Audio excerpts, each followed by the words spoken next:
Neste momento inicial, a gente pede ao Espírito Santo que ele interceda sobre nós, que possamos ter um encontro onde a gente consiga entender todas as mensagens que o nosso Pai passa para a gente.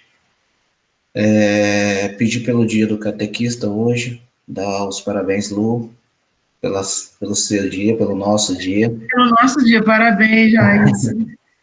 E agradecer pelos irmãos que nos felicitaram, tá?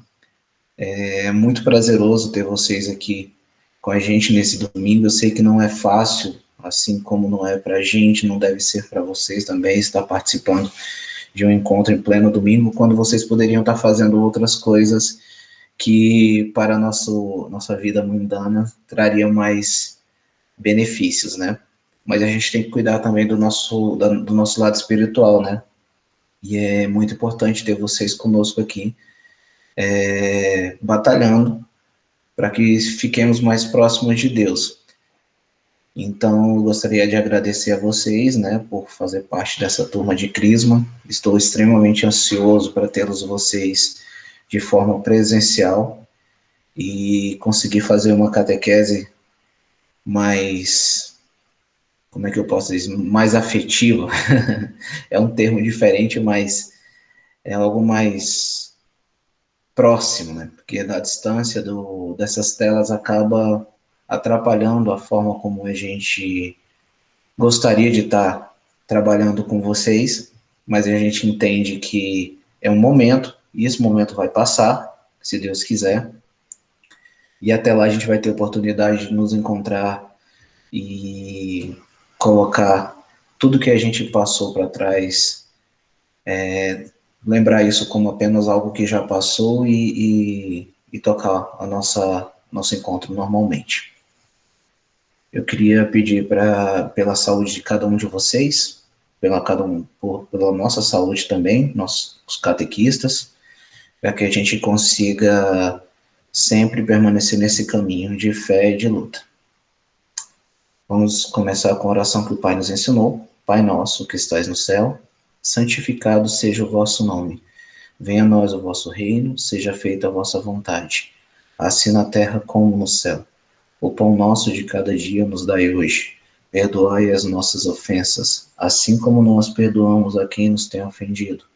E não nos deixeis cair em tentação, mas livrai-nos do mal. Amém. Ave Maria, cheia de graça, o Senhor é convosco. Bendita sois vós entre as mulheres. Bendito é o fruto do vosso ventre, Jesus. Santa Maria, Mãe de Deus, rogai por nós, pecadores, agora e na hora de nossa morte. Amém. Estamos reunidos aqui em nome do Pai, do Filho e do Espírito Santo. Amém.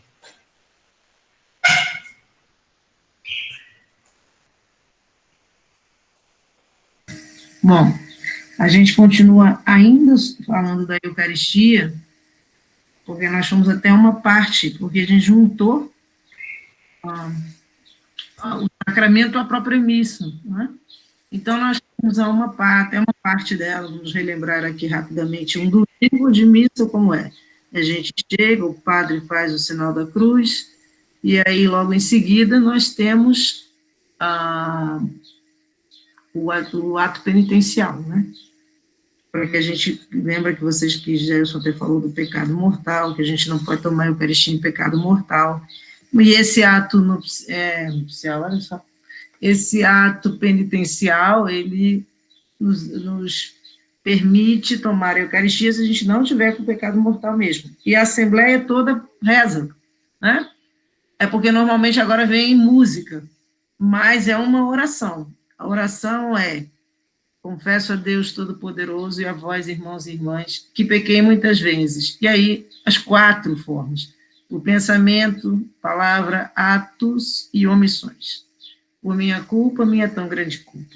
E peço à Virgem Maria, aos anjos e santos, e a vós, irmãos e irmãs, que rogueis por mim a Deus, nosso Senhor.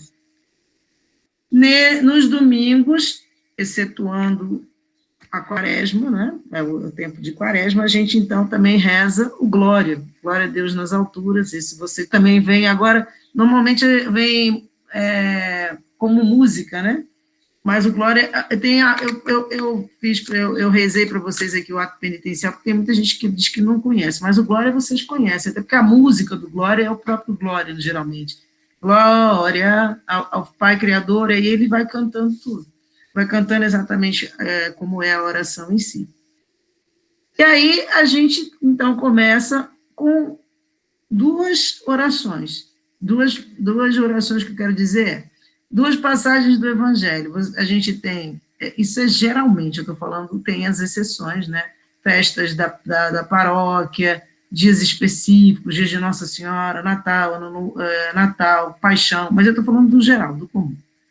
Então, nós temos uma leitura do Antigo Testamento, um salmo e uma leitura do Novo Testamento.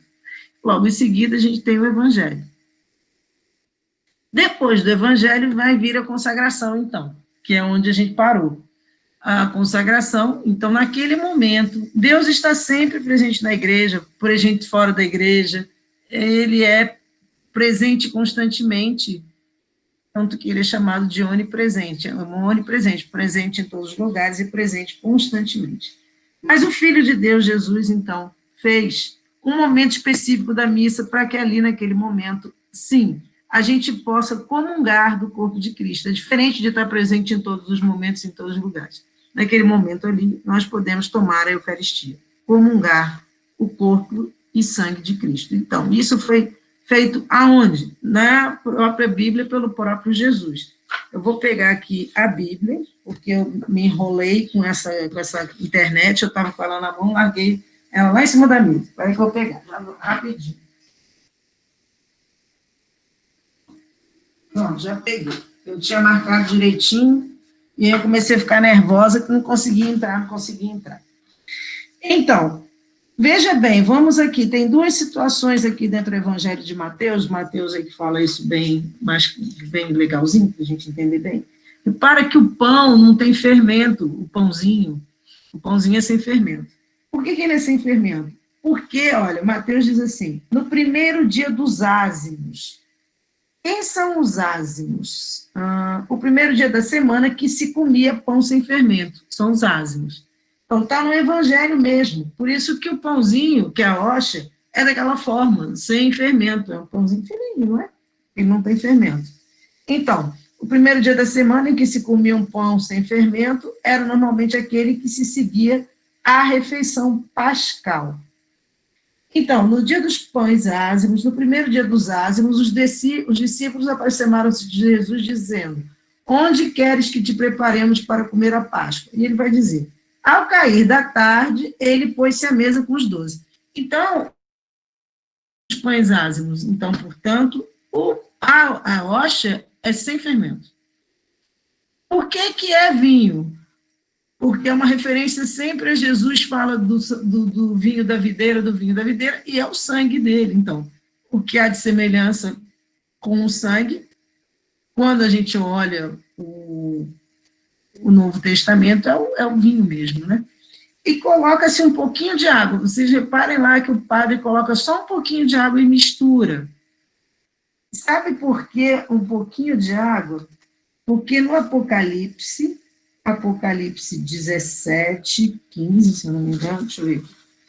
A água simboliza, apesar do Apocalipse ser um livro, e neste detalhe aqui do livro está se falando de uma situação complexa, que não é... Está falando do fim dos tempos, mas aqui o que diz sobre as águas? Apocalipse 17, 15. As águas que viste onde a prostituta está sentada, e nesse caso eles estão falando da Babilônia, é um termo que eles estão dando, são povos e multidões, nações e línguas.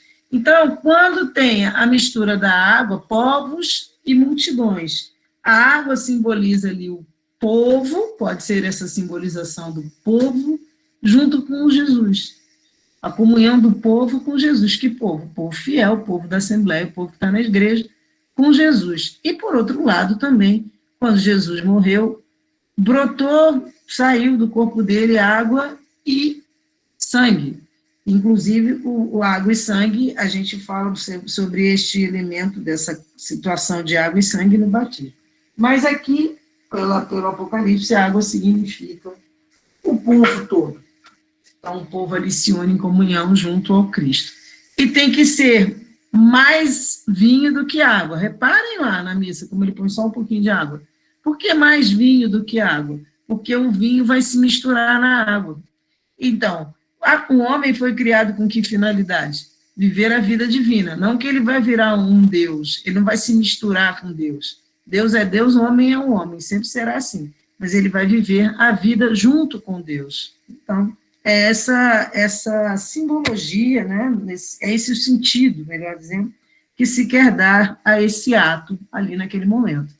E quando o padre faz a consagração, ele consagra, e agora, naquele momento, existe uma transformação que a gente não vê do pão em corpo e do sangue, e do vinho em sangue de Cristo. A gente não vê, mas assim é. Aí agora acontece uma coisa interessante.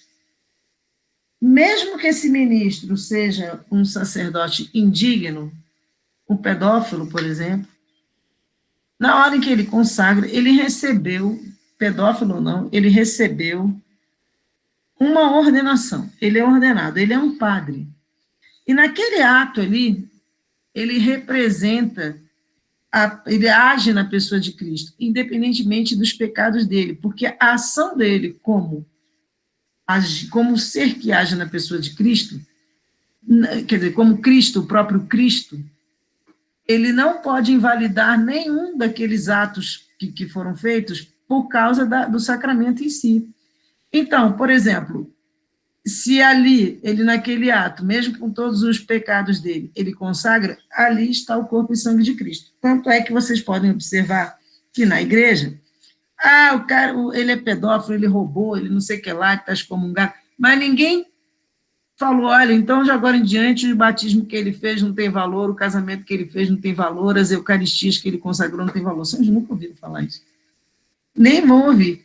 Por quê? Porque naquele ato, independentemente de quem seja, pode ser um assassino, o que for, mas naquele ato ele é um ordenado, ele é um homem que recebeu um sacramento, ele é um padre. Então, naquele ato, no ato dos sacramentos, os sacramentos dele todos são válidos, porque ele age na pessoa de Cristo, não age na pessoa do Padre. Tanto é que ele diz, esse é o meu corpo, e ele levanta a Eucaristia, ele não mostra o corpo, ele não se volta para si mesmo e diz, olha, aqui está o meu corpo, olha para mim, não é isso que ele faz. O meu corpo, ele diz olhando para a Eucaristia. É o meu sangue, alguém já viu o padre lá se cortar e jogar o sangue no altar? Não, porque é o sangue de Cristo, é o corpo de Cristo. Então, naquele ato, é válido. Assim, repito, como todos os atos que o padre praticou antes, durante o pecado dele, antes do pecado dele, mesmo que ele saia da igreja excomungado, os atos todos que ele fez foram válidos. Muito bem, então ele ali consagra, e ali nós temos um memorial, como disse, como Cristo quis que fizesse da paixão dele. Nós dizemos o quê? Que ali existe um sacrifício incruento. O que é um sacrifício incruento? Em que não, em que não se derrama o sangue, já foi derramado na cruz. Mas ele persiste, o sacramento ali é memorial, mas ele persiste. Por que ele persiste? Primeiro que ele é eterno, né? Estamos falando de Deus. E segundo, por quê? Porque ele é um sacerdote, Jesus é sacerdote, eternamente.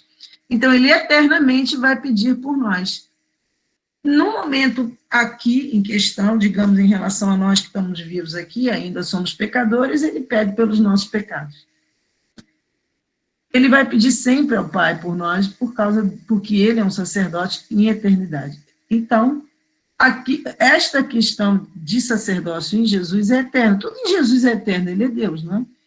Então, tudo que ele fez, as palavras que ele disse são eternas. Tem a música, céus e terras passarão, mas a minha palavra não passará. Por quê? Porque eternidade é a palavra da verdade, essa palavra não passa. Então, ali nós temos, então, não uma coisa de memória, como se isso fosse no passado, a gente estivesse rememorando, olha, é passado. Não, é uma coisa fora do comum, é um mistério. Tanto que, depois que o padre faz a consagração, ele diz, eis o mistério da fé. porque é uma coisa de fé, não tem como provar essas coisas. Ou a gente acredita ou a gente não acredita.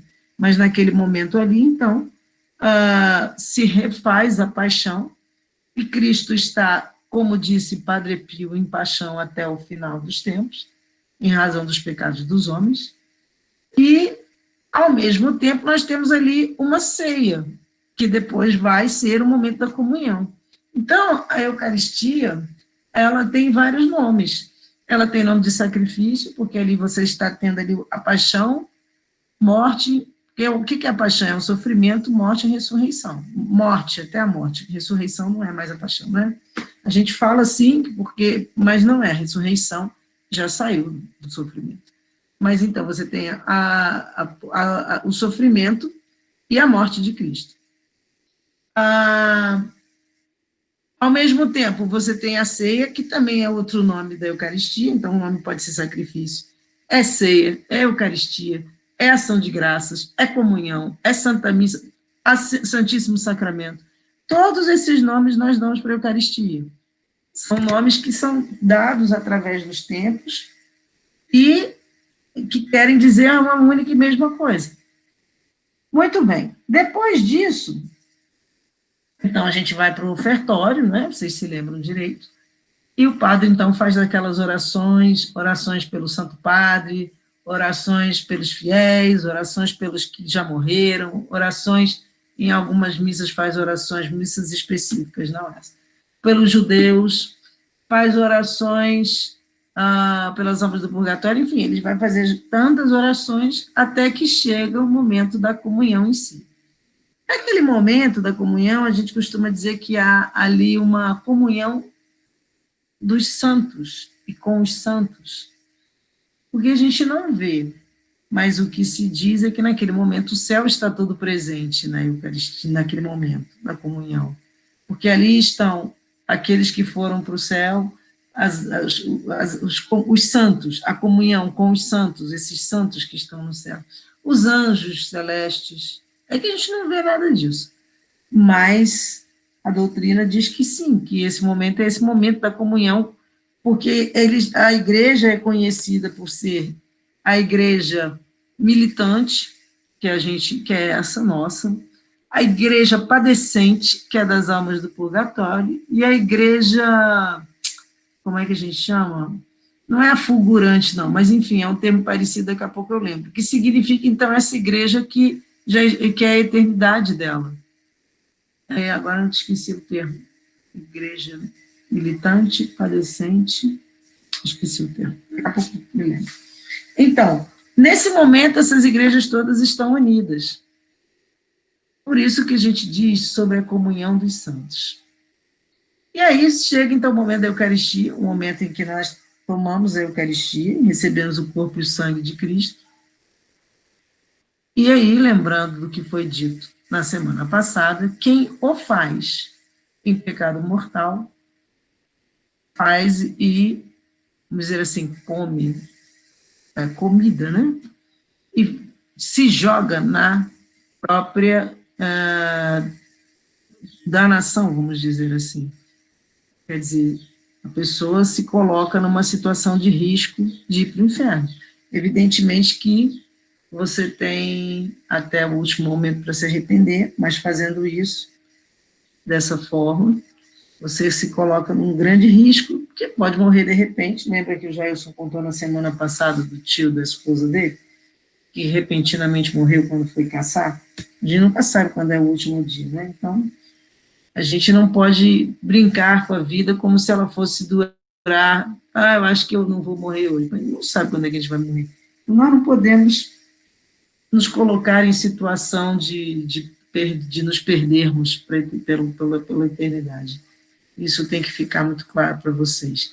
Toda vez que vocês tiverem pecado mortal e não puderem fazer a comunhão, quando a pandemia acabar, se bem que já tem algumas igrejas que já estão fazendo isso, primeiro que vocês podem ir se confessar, esse é o primeiro ponto, quando você está em pecado mortal. Mas digamos que não tenha nada. No momento, por exemplo, na pandemia que fechou, vocês podem fazer uma comunhão espiritual, que eu lembro que eu deixei para vocês o trabalho de procurar. Alguém procurou o que era a comunhão espiritual? Cadê? Vamos ver aqui as respostas. Eu pedi que procurem lá a comunhão espiritual. Fizeram essa busca? Sim ou não? Cadê? Nem estão respondendo. Cadê vocês? Alô? Oi, Edu. Tá Cadê? me ouvindo? Estou ouvindo, eu estou perguntando assim se fizeram a busca e nada de dizerem para mim se fizeram a busca ou não sobre a comunhão espiritual. Não. Quem mais? Ninguém fez. KKK ainda. Não, olha lá. Mas que coisa. Ninguém fez o que é a comunhão espiritual.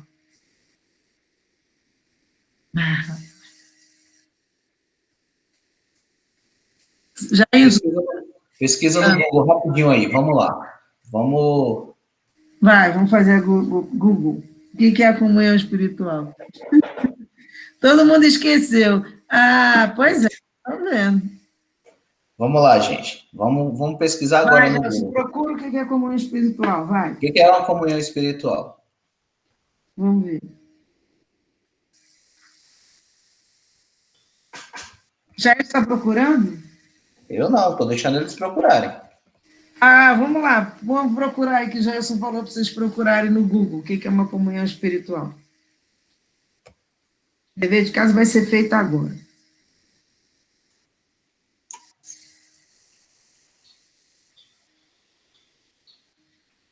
Estão procurando? Ou não? Bora, gente. Sim, então tá. Vou dar uma dica. Lá no site do Canção Nova, na página de formação, tem um item específico sobre o grande valor da comunhão espiritual.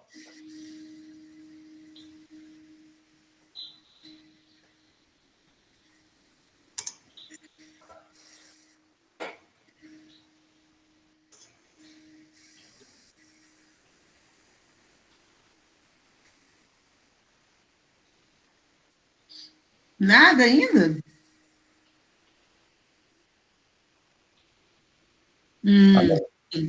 Tá, Ana Luísa. Isso, Lazinho. E vocês acharam qual é a oração?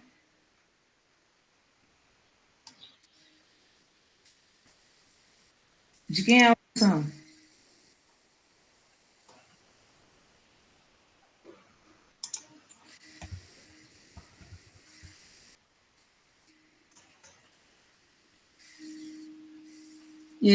Isso mesmo. Mas só vocês dois que procuraram, será? Ah, Jesus. Rapaz do céu. É isso mesmo. Então, a comunhão espiritual,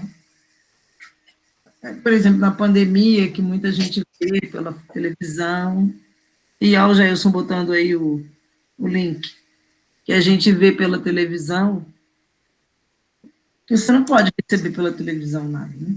Então, você faz a comunhão espiritual, uma oração, em que você afirma que crê que Jesus está realmente no Santíssimo Sacramento, do altar, e você faz...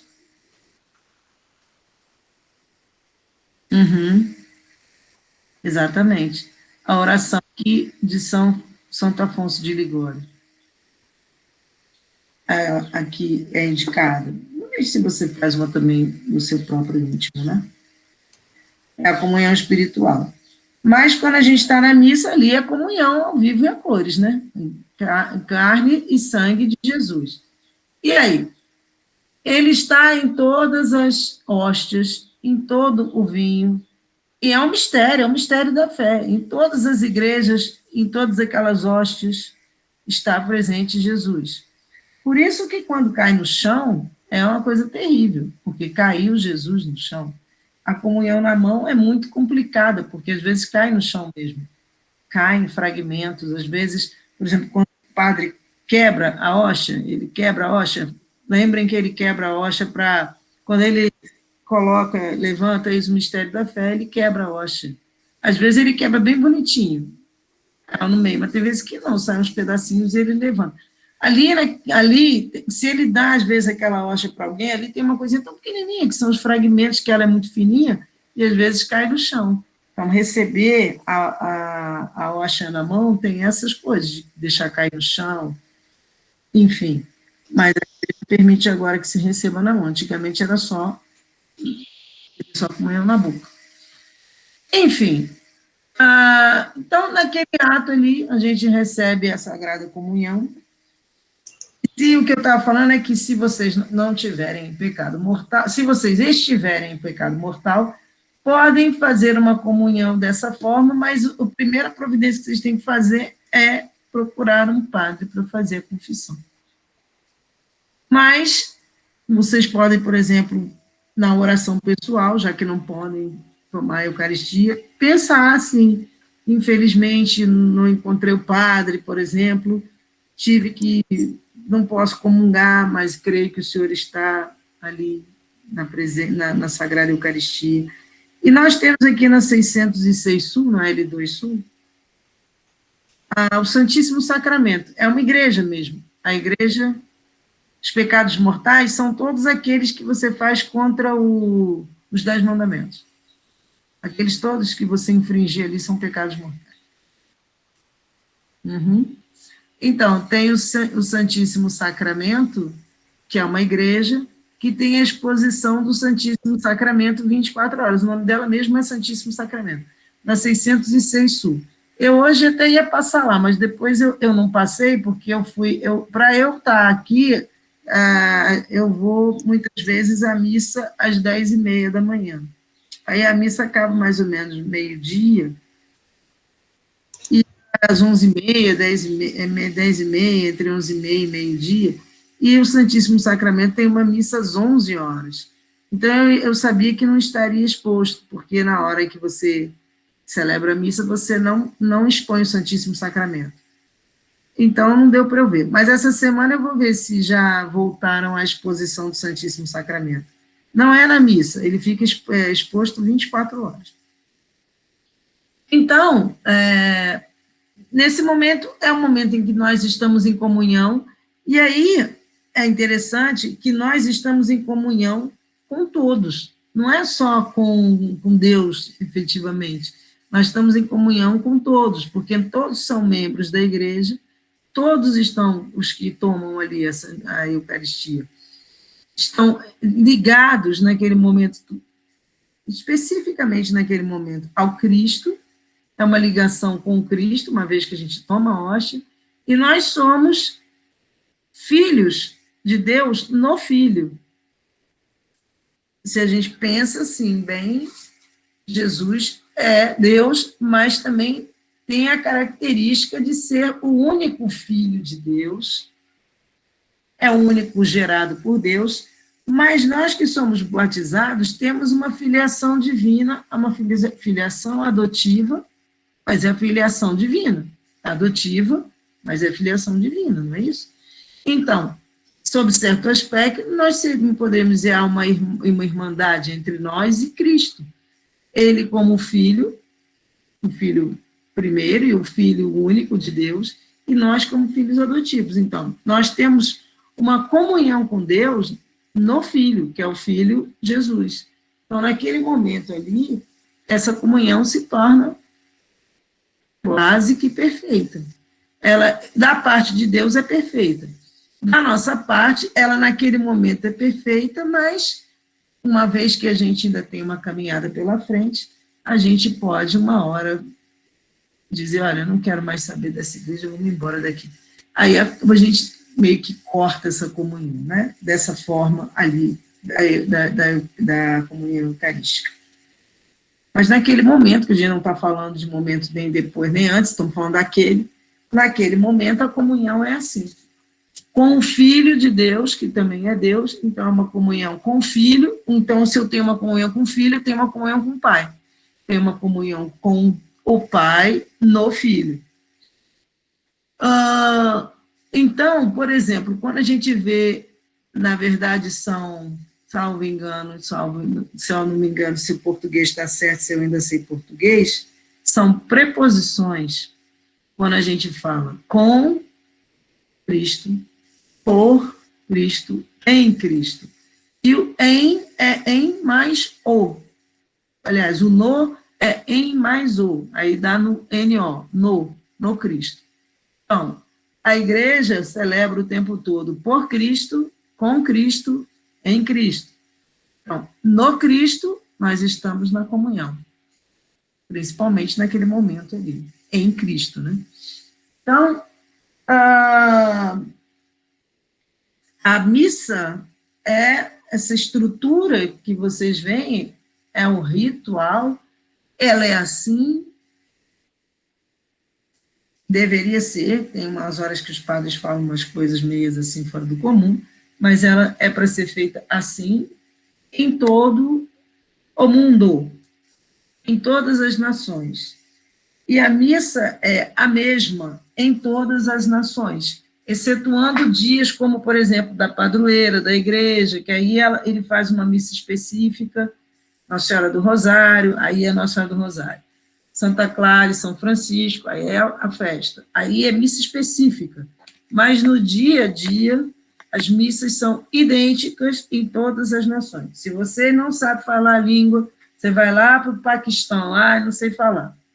Então, você leva lá o missal. Pronto, você não precisa falar nada, você só não vai entender... você só não vai entender o que ele está dizendo. O padre, né? Mas você, acompanhando no missal, tem a perfeita noção do que está acontecendo, você sabe qual é o evangelho, sabe tudo que é igual em todos os lugares. Vai para qualquer país com missal, que você pode entrar na missa e entender tudo certinho. Inclusive, não tem erro aqui, porque a gente tem, nos momentos principais, que é o momento da consagração, o sino, né? Isso mesmo, eu estou vendo o que, o Jair está perguntando, vocês estão respondendo. Exatamente, não pode. Então, toca o sininho, a gente sabe o que tem que fazer. Hoje não é mais um sino, mas tem umas que tem um sininho, né? Então faz o sininho e tudo. E por que vocês acham? O Jailson perguntou se um não católico pode tomar a Eucaristia. Aí 2 pessoas aqui responderam que não. E por que vocês acham que não? Por que não pode tomar a Eucaristia?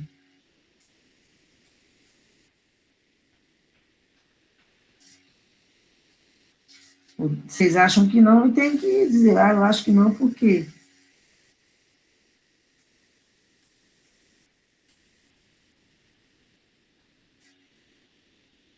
Mas por que vocês acham que não, gente? Para você tomar a Eucaristia, você tem que ser o quê? A primeira uma das coisas. O que tem que acontecer? Tem que ser o quê?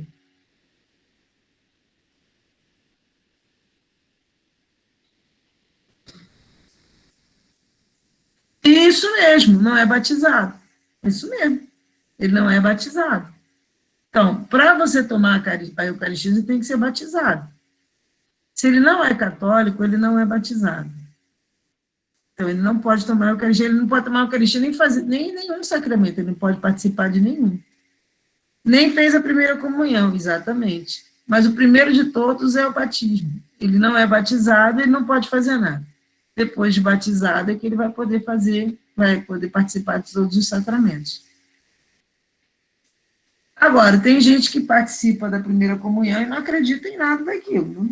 Vai lá e entra na fila, mas não está... O que é uma coisa seríssima. Porque ele não está acreditando, ele nem, às vezes, está distraído, não está prestando atenção, ou porque ele quer fazer uma coisa assim, tipo de uma heresia contra a própria Eucaristia, ou porque ele está distraído, não está prestando atenção, às vezes ele é batizado, mas não frequenta nada, então ele toma a Eucaristia sem nem saber o que está acontecendo, às vezes, né? Sim, porque todo mundo vai e ele vai na fila. E isso também é muito sério, porque aí dentro da igreja, e o Cátia pergunta 222. Olha aí, Joelson está ficando lá aí, Cátia. Vamos ver aí o Cátia. Joelson, entra aí. Oi. Entra aí, Joelson, com o Cátia. Vai, pergunta 222. Então, aí eu coloquei exatamente sobre essa questão do católico, de um não católico não poder tomar a Eucaristia. Na pergunta 222, ele faz o seguinte questionamento: será que a Eucaristia pode também ser dada a cristãos não católicos? Aí a resposta é a seguinte: a Sagrada Comunhão é a expressão da unidade do corpo de Cristo. A Igreja Católica pertence quem está batizado nela, partilha da sua fé e vive em união com ela. Seria uma contradição se a Igreja convidasse à comunhão pessoas que ainda não partilham da fé e da vida da Igreja. A credibilidade do sinal eucarístico, neste caso, seria abalada. É isso que a Lu tinha comentado agora há pouco, né? Aí, mas aqui, eles falam dos cristãos ortodoxos. Isso. Cristãos ortodoxos. Não, porque teve um cisma na igreja. Como é que é a história? Peraí, deixa eu me lembrar. Houve um cisma. A igreja grega, por exemplo, a gente tem aqui no Lago Sul, do Gilberto Salomão, uma igreja ortodoxa. É a igreja do Oriente, grega, mas tem outras, não é só da Grécia, não. Eles acreditam em tudo que a gente acredita, mas eles têm uma questão doutrinal que é complexa, nem vale a pena entrar aqui na questão doutrinal, sobre o Espírito Santo, se procede do Pai e do Filho, se não, enfim. E essa questão doutrinal abalou a igreja e elas se separaram. Mas eles acreditam em tudo como a gente acredita. Aliás, é linda a igreja. Então, o que diz a igreja? Pode ser, eu nem estou lendo, pode ser que eu esteja falando uma bobagem. Mas quando você está num lugar em que não tem nenhuma igreja católica, você pode tomar a Eucaristia na igreja oriental, que é essa igreja aqui. Vamos dizer que é dos cristãos ortodoxos, é isso que se chama. Vamos ver esse aqui. A Eucarística. Quanto aos membros de outras confissões cristãs, agora é o contrário, a gente pode dar a Eucaristia para ele. A Sagrada Comunhão pode ser dada em circunstâncias pontuais, nomeadamente em caso de necessidade grave ou se existe a fé integral na presença eucarística. Eles acreditam nisso na Igreja Ortodoxa. Então, os cristãos ortodoxos podem pedir individualmente para receber a Sagrada Comunhão numa celebração católica, porque eles participam da fé eucarística da Igreja Católica, ainda que a sua comunhão ainda não esteja em plena unidade com a Igreja Católica. Não é a comunhão da Elcha que não está em plena, como é que diz aqui? Comunhão. A comunhão da doutrina, tem essa questão doutrinária em aberto. Mas você pode, está vendo? Eles podem. Comunhão, os ortodoxos podem pedir individualmente para receber a comunhão numa celebração católica, porque eles partilham da fé eucarística na igreja da igreja. Eles têm a mesma fé.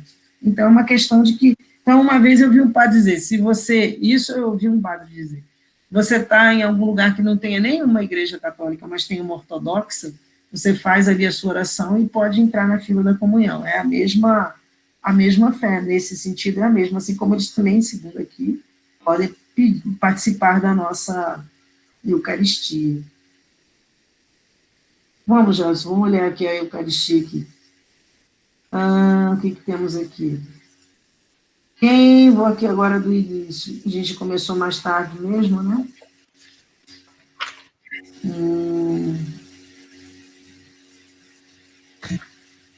Olha aqui. O que é a Sagrada Eucaristia? Sacramento em que Jesus entrega o seu corpo e o seu sangue, ele próprio por nós, para que também nos entreguemos a ele em amor e nos unamos a ele na Sagrada Comunhão. Então, ele fala aqui, a Eucaristia é o centro dos sacramentos, pois a imolação histórica de Jesus na cruz tornou-se presente de forma incruenta, que eu falei para vocês, incruenta, não tem derramamento de sangue durante a consagração do pão e do vinho. A Eucaristia, portanto, fonte e centro de toda a vida cristã. Então, naquele momento, há uma transformação que a gente não vê, do pão e do vinho no corpo e sangue de Cristo. Isso se chama transubstanciação. Então, o trans, esse prefixo, é um prefixo, né? Eu já estou falando de português, já falei de preposição, agora vou falar de prefixo. O trans é um prefixo. Vocês sabem o que é trans, o que é prefixo, o que é sufixo? Sim ou não? Vamos ver se sabe, prefixo e sufixo. Cadê o chat? Vocês não sabem o que é prefixo e sufixo? Vixe, Acho que cara, o pessoal está correndo, velho. sabe? Está correndo Ai, das ai, ai. aulas. Então, vamos dar aula de português. Acredito, não, não é que a Igreja Ortodoxa não acredita no Santo, não é isso, não. É uma parte da doutrina em que eles determinam, olha, é tão complicado de explicar, se ele procede só do Pai, é porque isso já é a Trindade, é uma aula que a gente tem da Trindade. Procede do Pai ou procede do Pai e do Filho? A procedência. Porque na Trindade você estuda o mistério dogmático, que é um dogma, né? É uma verdade que a gente não consegue provar, de que existe um único Deus e três pessoas, o Pai, o Filho e o Espírito Santo. Mas você nunca viu isso, nem só quando você vê Deus face a face. Porque a gente não tem como enfiar na cabeça três pessoas, a gente só conhece uma pessoa. Cada pessoa é uma pessoa. Então, a gente não tem como colocar na cabeça o que são três pessoas e um único Deus. Então, quando eles vão fazer a doutrina sobre o Espírito Santo, a Igreja Católica entende que o Espírito Santo procede do Pai e do Filho, é o amor dos dois. E eles entendem que não, que procede, acho que só do Pai, não sei bem.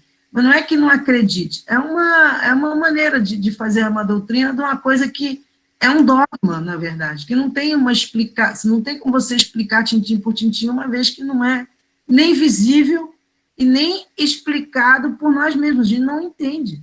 Na gente, Trata-se da fé, né, Lu? é a fé. A gente tem visão única de cada coisa. É apenas uma banana. A gente pode estar vendo as três. Você está vendo três bananas? Estou vendo três bananas. Mas você sabe que é uma banana só. Uma, outra, outra. Você não imagina. São três bananas.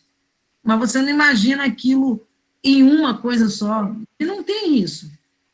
Uma coisa que, por exemplo, a gente tem que dar uma noção do que é sentimento. Mas não existe isso. Mas quando você tinha antigamente, Jailson sabe, a gente tinha antigamente, acho que não sei se tem mais, um aparelhinho que era 3 em 1. Você tinha o CD, tinha um gravador e tinha um rádio. Então, quando você leva para consertar um negócio, você leva um aparelho só, com 3 coisas. O CD, a vitrola e o rádio. Então, 3 em 1, que era o nome do aparelho. Era. Não era? 3 em 1. Então, mas isso é um negócio feito, isso não é para pessoa. Você não tem 3 pessoas e ser uma coisa só. Isso, então, é uma coisa da doutrina. Eles acreditam na mesma coisa, sim. Eles acreditam no Espírito Santo, sim. Mas é só uma explicação de doutrina. Então,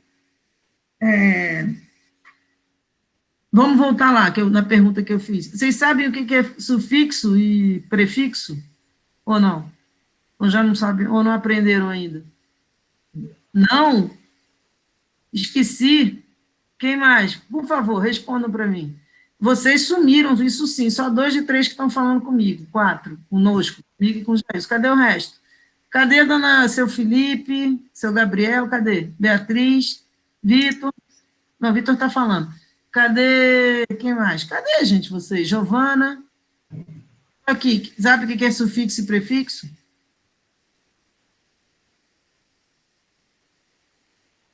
Não sabem. Não sabem.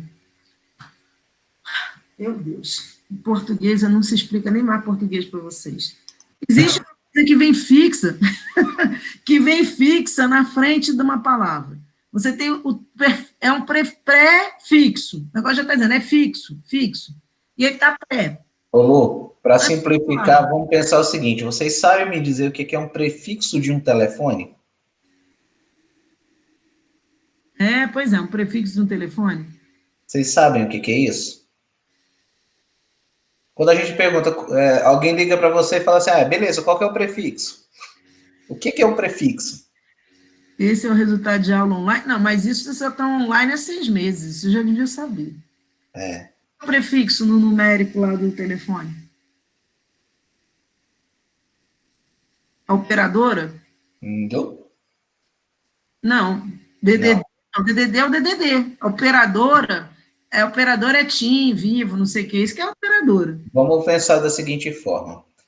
A maioria dos telefones do Lago Sul, por exemplo, começa Exato. com 3427.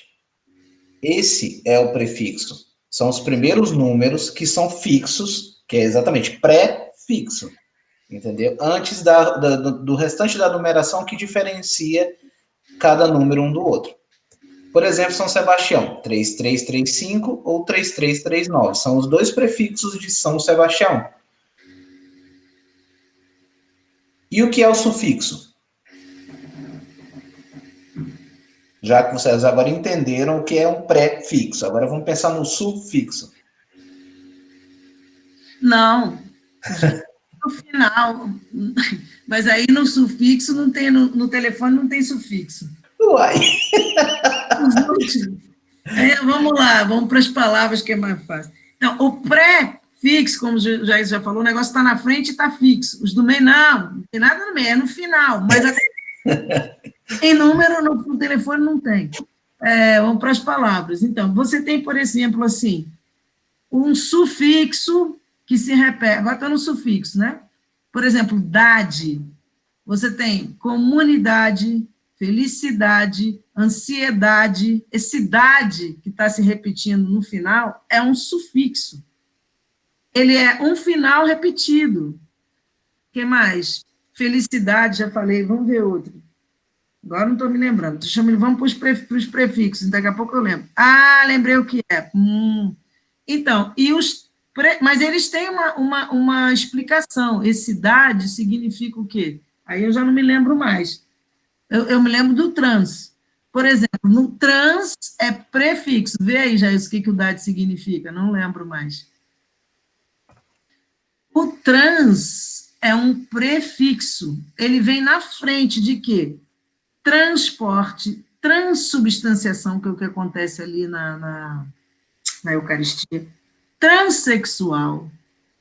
Transparente. É um pré-fixo. Está fixo e vem na frente. Esse trans quer dizer o quê? Há uma mudança.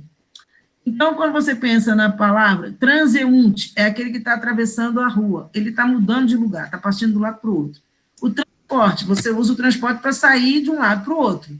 O transexual, ele quer sair da sua essência para uma outra coisa qualquer, que é de homem passar a ser mulher. Quer dizer, quer fazer uma mudança, uma transformação.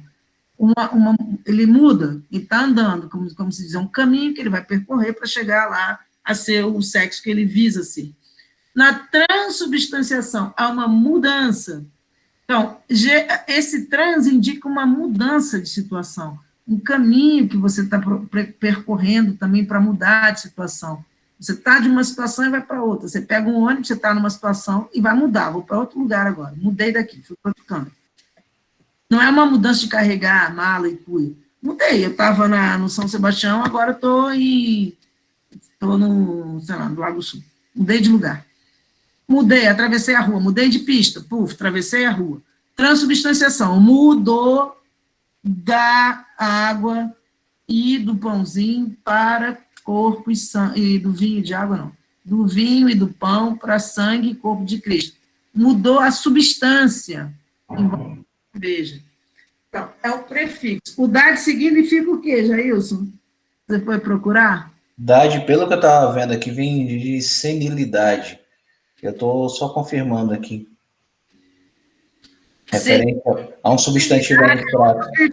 Com dade. Tem um monte de sufixos. Só vocês botarem sufixos.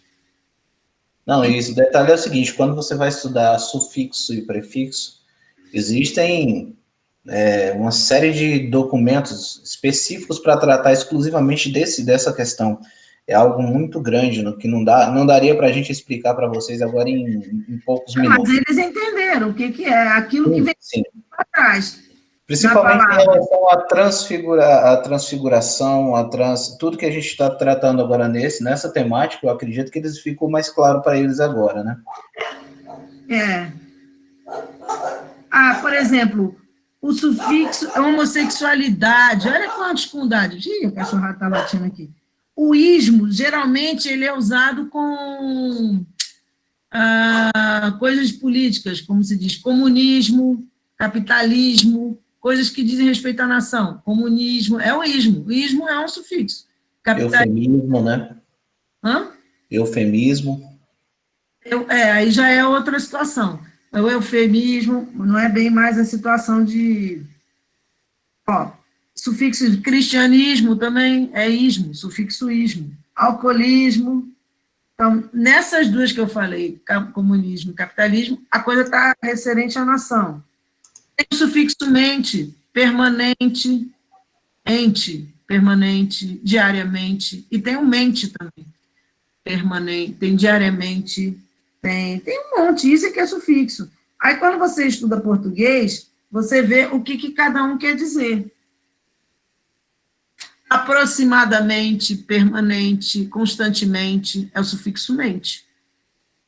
Então, agora lembraram, né? Aula de religião, aula de português, aula de tudo aqui que foi hoje. Ai, essa foi boa. Então, vamos ver aqui. Vamos ver rapidamente, viu? Rapidamente. Mais algumas coisas aqui. Então, o que acontece? O sacramento da Eucaristia, que eu estou olhando agora o CAT. Quando instituiu a Eucaristia? Jesus instituiu, vocês podem ver lá no Evangelho de Mateus, no dia dos pães ázimos, porque agora você já sabe por que não é pão sem fermento, é um ritual dos judeus, eles têm até hoje isso. Nas vésperas da Páscoa deles, os judeus nem fazem a Páscoa, né, que é a fuga do Egito. Eles comem os pães ázimos e comem algumas coisas, como é, né, azedinhas, amargas, a palavra é amarga, algumas coisas amargas. De que forma Jesus institui a Eucaristia? No seu corpo e no seu sangue. Esse é o meu corpo, que será tomar e comer, e esse é o meu corpo. E esse é o meu sangue, tomar e beber, que é o sangue da nova aliança, que será derramada por vós para a remissão dos pecados. Então, ali você tem o sangue de Cristo derramado na cruz para redimir os pecados de todos os homens, do primeiro até o último, do primeiro que nasceu, segundo a Bíblia, Adão, até o último, que a gente não sabe quem é, e vai ser perdoado pelo sangue de Cristo. Mas, torno a repetir para vocês, é uma escolha. Se eu não quiser ser por Cristo, nem com Cristo, nem por Cristo, nem em Cristo, eu não sou obrigado a ser. E aí eu tenho um outro segmento no meu pós-morte. Não será mais a vida de mim. Será, infelizmente, o inferno. A Eucaristia é o cerne da comunhão, quer dizer, o ponto principal, tanto da missa. Os nomes: Santo Sacrifício, Santa Missa, Ceia do Senhor, Fação do Pão, Eucaristia, Santíssimo Sacramento, são todos os nomes que a gente viu que tem. Fazendo um resumo, olha. Então, agora ele vai falar da missa. Como é que ela é dividida? Você tem celebração da palavra e celebração eucarística. Então, até a homilia, nós estamos dentro da palavra, né? Depois da homilia para frente, nós estamos dentro da celebração eucarística, dividida em duas. Como é que se reúne, como é que se organiza a missa? Aí vocês vão ver nos domingos, nas festas, tem o glória, exceto na quaresma, aquilo que a gente viu. Depois, inclusive, esqueci de dizer, no domingo a gente fala sobre o credo, né? Logo depois da homilia, eu creio em Deus, Pai Todo-Poderoso, é o credo, e entra, então, a parte eucarística. Ele coloca aqui, Senhor, tem de piedade de nós, coloca o glória para vocês aprenderem a rezar antes da consagração, Santo, Santo, Santo, é o Senhor Deus do Universo. Na hora da Eucaristia, é o Cordeiro de Deus que tira os pecados do mundo, está tudo aqui no YouCat. Aqui, ó, quando ele fala de substanciação, ele diz, além de, para o outro lado, e substância é um ser, a substância é a essência. Então, a trans é aquilo que muda para além de, para o outro lado, que indica um movimento, que vai para o outro lado. Quem atua na celebração? O celebrante no altar em pessoa Cristo, na pessoa de Cristo. Por isso que tudo que ele faz é válido ali no altar, na pessoa de Cristo. Então, seja ele quem for, tudo é válido. De que modo está presente Cristo quando a Eucaristia é celebrada? Cristo está presente misteriosamente no sacrifício, mas é ele também que é o que está ali como sacerdote. É ele que faz a missa, na hora em que o padre fala, tirando a homilia, o padre, reparem que o padre não fala nada solto, ele está sempre lendo os livros, ele lê o tempo todo, mesmo sabendo de cor, ele lê. A única coisa que ele faz por ele mesmo, sozinho, é a homilia, alguns avisos, hoje tem aviso, eu perguntei aviso, então, aviso, aviso, essa semana nós vamos ter a pizza, qualquer coisa assim, festa. Pronto, fora isso, é tudo lendo nos livros. O que acontece quando ela celebra a Eucaristia à igreja? A Eucaristia encontra-se diante da fonte de que brota renovadamente. Na medida em que a igreja come o corpo de Cristo, torna-se corpo de Cristo. Quantas vezes a gente deve celebrar a missa, participar da missa? Todo dia. Mas, segundo o Código de Direito Canônico, a gente só pode tomar a Eucaristia 2 vezes no dia. Como posso me preparar para receber a Santa Comunhão, a Santa Eucaristia? Se tiver em pecado mortal, você tem que se confessar, em tempos normais, senão você não pode participar. Aquele primeiro ato penitencial, um ato penitencial só para pecados leves, não serve para pecado grave. Voltando, que alguém me perguntou, pecado grave qual é? Aquele que vai contra os 10 mandamentos. A Eucaristia me transforma pouco a pouco, né? Não é um liguei, tipo, ligar a luz assim, desligar a luz, vai dar a luz, não é assim, é aos poucos. Aos poucos a gente vai sendo modificado pela Eucaristia.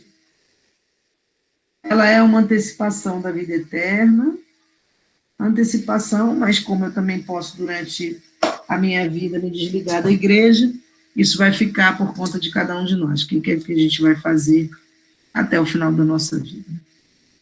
Então, tá bom. É isso. Vocês têm alguma dúvida? Cadê o chat? Vocês nem põem nada para mim. Eu acho que vocês desligaram o negócio todo. Ana Luísa, não. Felipe, não. Marina. Vocês nunca têm dúvida nenhuma, né? Aprenderam o que é prefixo e sufixo?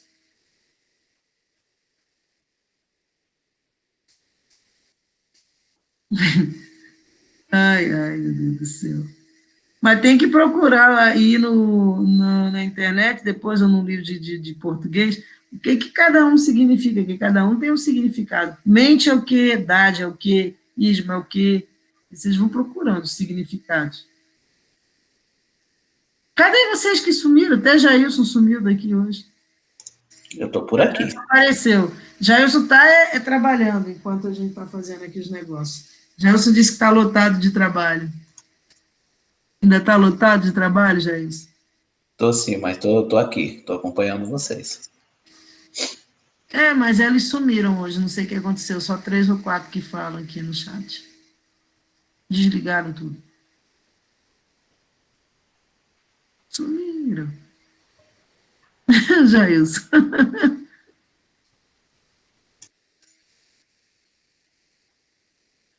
Todo mundo em silêncio. Olha lá. As Giovanas hoje quase não vi. Estavam aí, agora nem vejo mais o nome delas, tá? Giovana Pereira. Aí, tá vendo? Marina até tá falando comigo, não é verdade? Marina sumiu todo mundo. Hoje está muito parado. Pois é, e vocês já não falam nada, e agora sumiram todos. O que significa esses 2 pontinhos, Vinícius? Felipe? O que significa isso? Outro dia ele mandaram uma mensagem assim para mim, 2 pontinhos D. Eu fiquei sem entender nada. O que é 2 pontinhos D, vocês que entendem dessa linguagem? 2 pontinhos D maiúsculo que era. Eu falei, gente, o que é isso que ele está falando? Não sei. Eu acho que é um sorriso, se eu não me engano. O que significa isso, Felipe? Sei. É um sorriso. É? Se você virar assim de lado, o D fica a boca e os 2 pontinhos são os olhos. Ah, Jesus do céu, agora apareceu. Esse negocinho também mandaram para mim outro dia. É um sorriso também, né?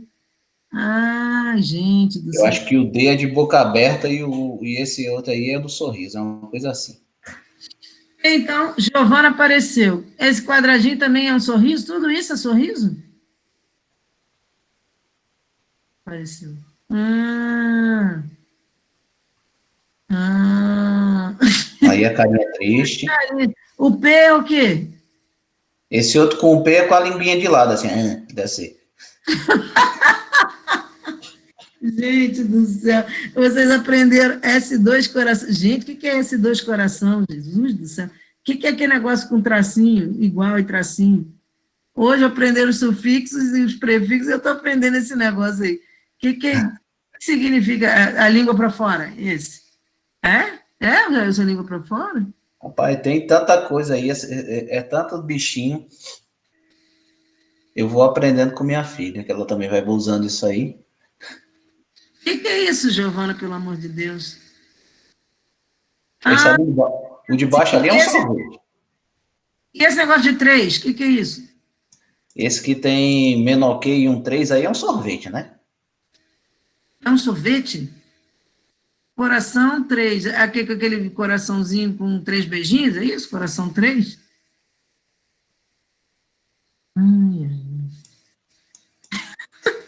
É isso, meninos. Ai, Essa ai, foi nosso encontro hoje. Vocês estão mesmo parados. Esse aí eu já não sei, nem eu que negócio é aquele de coração com 3 ali. Ah, olha que bonitinho esse.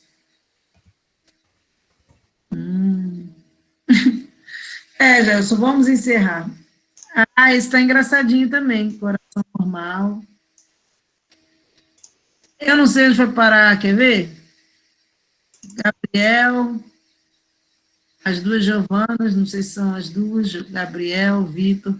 Tem 12, mas. Cadê quem é que está aqui? Lazinha, ó, o Lazinho botando bichinho. Beatriz. Ih, agora saímos desenhando tudo. Beatriz, kkkk. então vamos lá, gente, fazendo a operação final.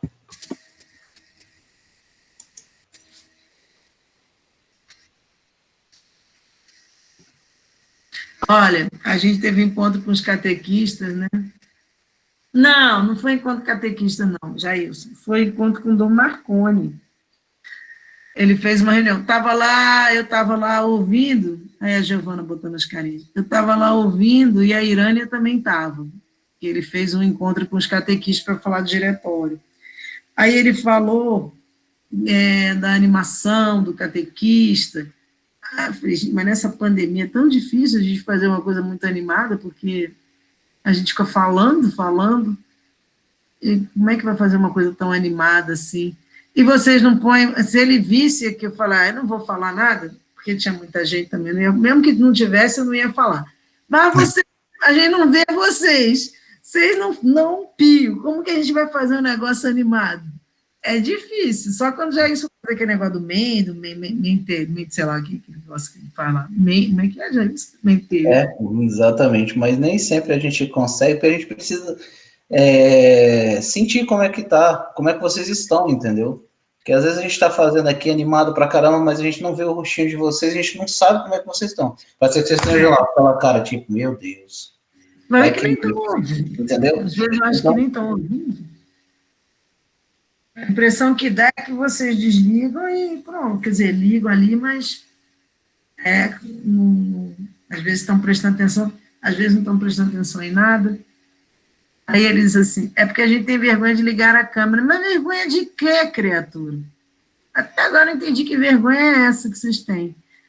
Vocês não têm que ir presencialmente, então não vão deixar a cara em casa agora, quando for presencial. Faz o corpo. Vocês não, quando vão presencialmente, não vão com tudo. É pior ainda. Eu, se fosse para ter vergonha, tinha mais vergonha de ir presencialmente. eu também. Que ali Assim está é tranquilo. vivendo. Hã? Assim é tranquilo. Porque lá é que estão vendo tudo, se eu sou feia, se eu sou gorda, se eu tenho cabelo branco, é que vocês nem veem que eu tenho cabelo branco. Uhum. Então, mas vocês ficam com vergonha, não sei de quê. É verdade. Vamos lá, gente. Então, vamos fazer nossa oração. Senhor, agradecemos por termos acompanhado nesta hora de catequese. Ajudai-nos a ser bom, a seguir o vosso caminho, como tantos o fizeram, inclusive os santos, principalmente os santos. Ajudai-nos também a agir como Maria e a dizer sim aos teus pedidos. Acompanha-nos durante essa semana e todos os dias da nossa vida. Olhai por aqueles que nesse momento enfrentam dificuldades físicas e espirituais. Confortai os vossos corações e os fortalecei na fé para enfrentar todas as dificuldades da nossa vida. Nós te pedimos. Pai nosso que estás no céu, santificado seja o vosso nome, venha a nós o vosso reino, seja feita a vossa vontade, assim na terra como no céu. O pão nosso de cada dia nos dai hoje, perdoai as nossas ofensas, assim como nós perdoamos a quem nos tem ofendido. Não nos deixeis cair em tentação, mas livrai-nos do mal. Amém. Ave Maria, cheia de graça, o Senhor é convosco. Bendita sois vós entre as mulheres, bendito é o fruto do vosso ventre, Jesus. Santa Maria, Mãe de Deus, rogai por nós, pecadores, agora e na hora de nossa morte. Amém. Estivemos reunidos aqui em nome do Pai, do Filho e do Espírito Santo. Amém.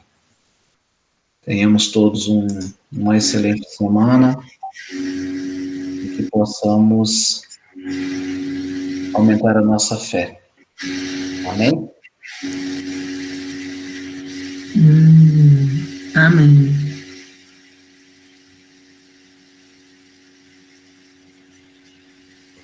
Tchau, tchau, gente. Boa semana para todos. Tchau, até domingo.